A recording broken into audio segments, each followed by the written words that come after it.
Welcome to Lofty Pursuits and Public Displays of Confection in Tallahassee, Florida. I'm Greg. This week I was kind of sad I hadn't seen a circus in a long time because I like to watch them. And then I remembered I made some candy for a friend of mine who owns a circus, Keven Vernardos.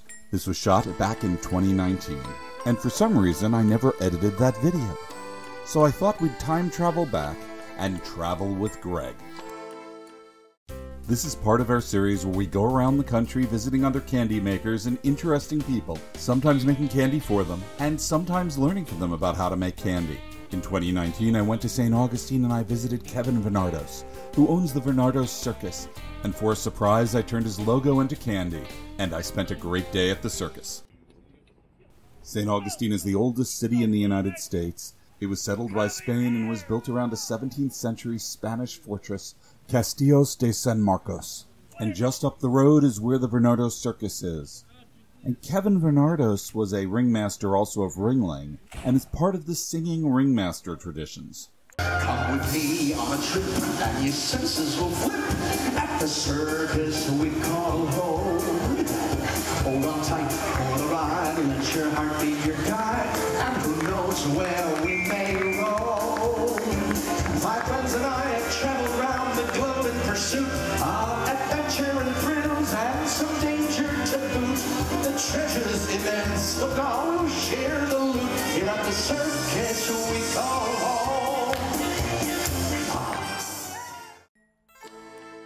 The sugar's been heated to 310 degrees Fahrenheit, and Jake pours it on the candy cooling table. The table is water jacketed and will cool the candy quickly. And we're going to be making a design this time, and the colors we're adding will let us do a logo for Keven Vernardos. It's the letter V wearing the ringmaster's top hat. The color palette today will be black, blue, and yellow. And we're going to stir in the food coloring, which contains water, into the hot sugar. It looks like it's water, but it's just hot sugar at this point with flavoring in it. And the flavoring happens to be grape. As we stir the food coloring in, it boils off all the water of the food coloring, leaving behind just the food coloring itself.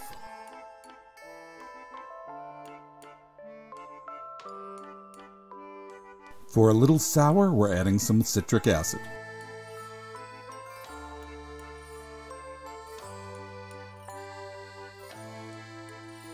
The candy has cooled quite a bit and it's now thick enough to cut. We need to separate the colors so we can use it later.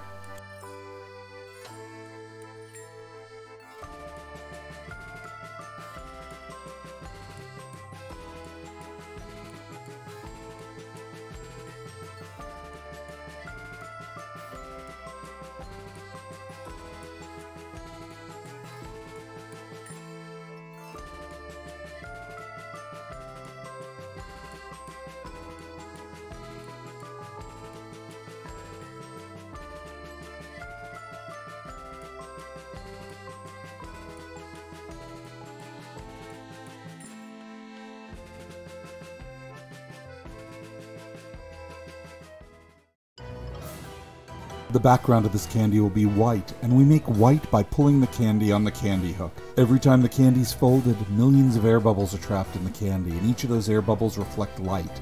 And when you get enough of them, the candy gets a diffuse glow that is white. And we're counting on this later on to make the other colors show. If light goes through the color, it'll bounce off the white and come out, and we'll let our colors pop.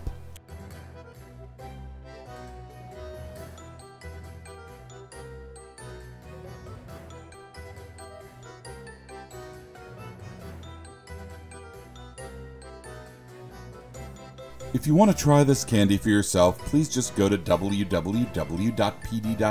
We ship to most places on the planet. We also do custom candies like this, and you can contact us through that website. And if you want to find the Venardos Circus, just go to their website. The link will be in the description of the video. They tour the country, and they're definitely worth the trip.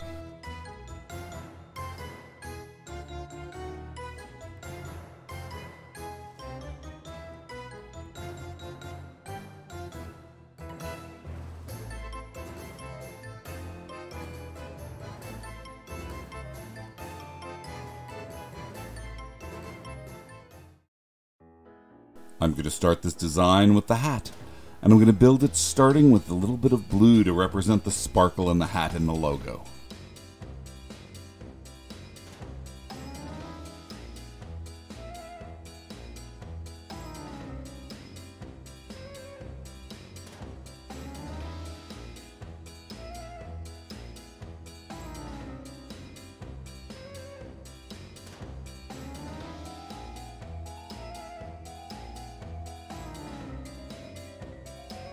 I need to put some white spacers in to support the brim of the hat.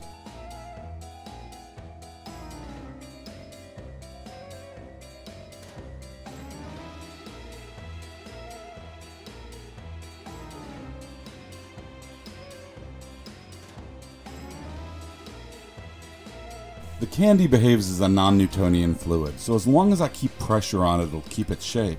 But the moment I let go, it's going to start flowing very slowly like a liquid, and I don't want my hat to distort. So I'm taking advantage of these two heated metal bars, and I'm going to stick it in between it, and it'll retain its square shape until I need it later.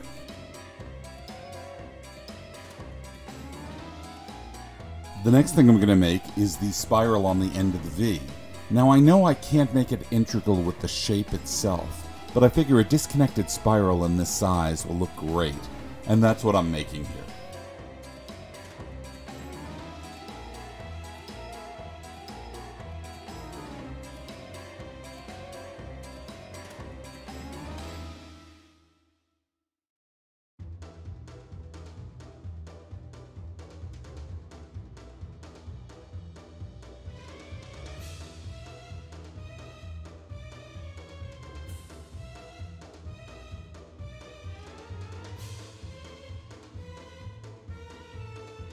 Now to assemble around a white triangle the V itself.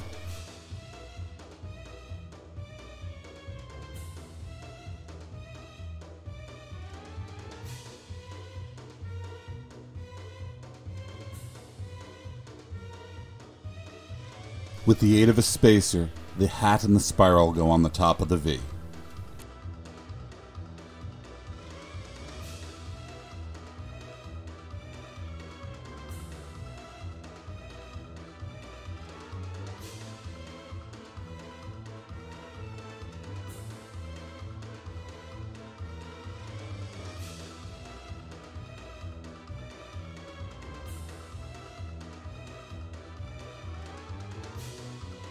And the design gets wrapped in the rest of the white.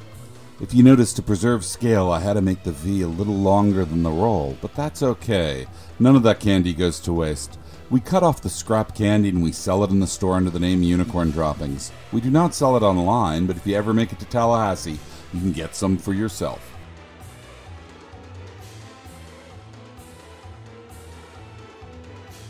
The final step of construction of the log of candy is to make the outer wrap. And we do this with stripes. One of the fun things about making a custom candy is you never know exactly how much of each color you need. So we take the leftover colors, since it's better to make a little bit more than a little too little, and we make a unique stripe pattern for each one. We never know how it's going to look until we're done with the candy. And that makes this type of project a lot of fun for the candy maker.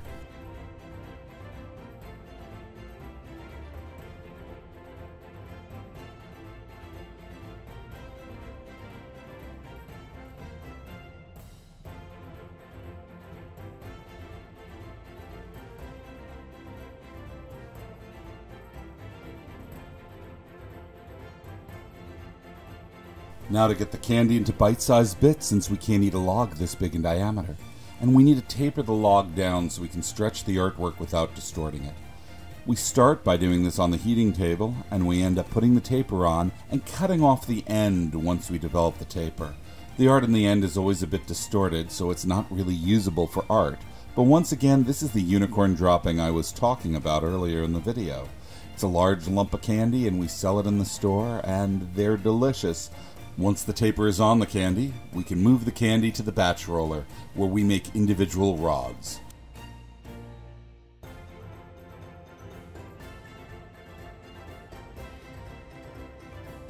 If you enjoyed this video, we have quite a few on this channel. Please check them out and subscribe to us and ring the alerts button because you want to know when a new one comes out.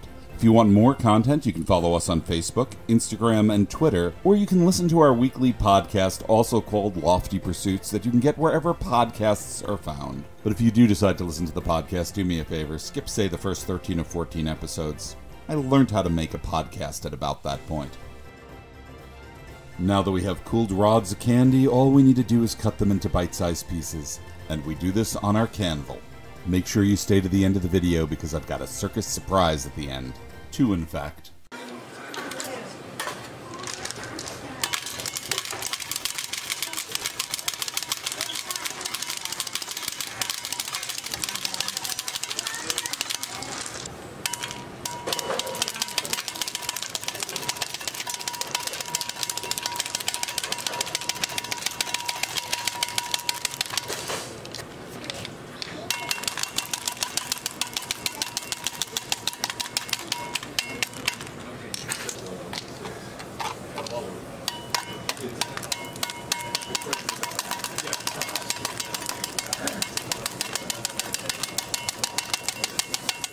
And the candy came out as I hoped.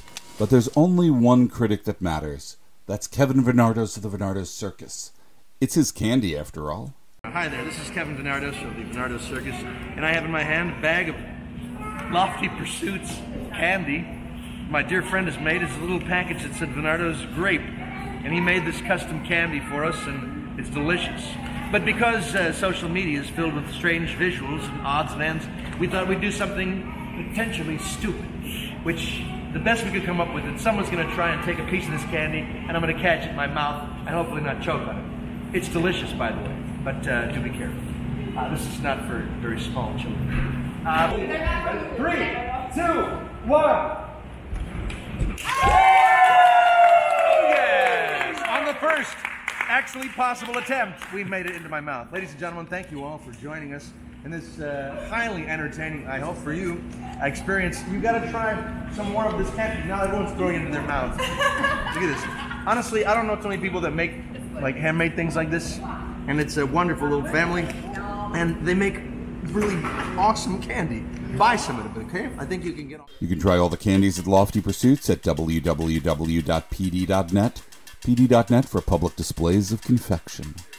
Please check us out. Check us out on YouTube, Facebook, Instagram, and of course, subscribe to us here. If you ever make it to Tallahassee, we'd love to see you. We're located right off I-10 on the Thomasville Road exit, and we make candy a lot. We don't make it every day, but if you're lucky, you're going to get to see us make candy if you come by.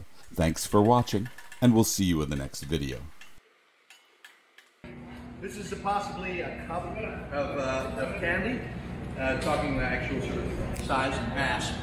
Right now, I'm going to attempt to put the entire contents of this bag into Chase's mouth. Let's see if we can do it without sending projectiles into the air. Here we go. There you have it, ladies and gentlemen.